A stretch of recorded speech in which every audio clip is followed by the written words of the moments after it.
இனிய வலைதள பிரியர்களுக்கு மதுரை கவிஞர் சு. வைரனின் முதல் வணக்கம்.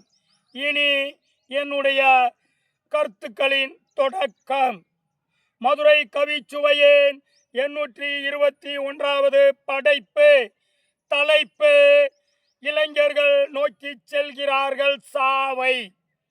சமூகம் எங்கும் போதை நாறுகிறது. இதில் பெருமை பேச மனம் எப்படி துணிகிறது? மனதில் எழவில்லையா கூச்சம்? இல்லை, அதற்கு இல்லையா அச்சம்? தேய்ந்து விட்டது இளைஞர்களின் உச்சம். இவர்களிடம் என்ன இருக்கிறது மிச்சம்? இனி மது விற்பனையாவது அரசு நிறுத்தலாமே குறைந்தபட்சம். இளைஞர்கள் வாங்குவது குடிகார பட்டம். இதையா செய்ய சொல்கிறது சட்டம்?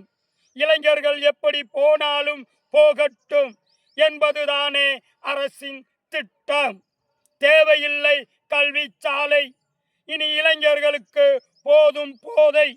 மதுதான் அரசின் கொள்கையா? அரசே மது தவறென்று சிந்திக்கவில்லையா? அரசுக்கு தெரியாதது இல்லை. அரசே கெடுக்கலாமா இளைஞர்களின் வாழ்வை? மதுவா அரசு செய்யும் சேவை? மதுவால் இளைஞர்கள் நோக்கி செல்கிறார்கள் சாவை. பார்க்கும் வெளிகளுக்கும் கேட்கும் செவிகளுக்கும் நன்றி.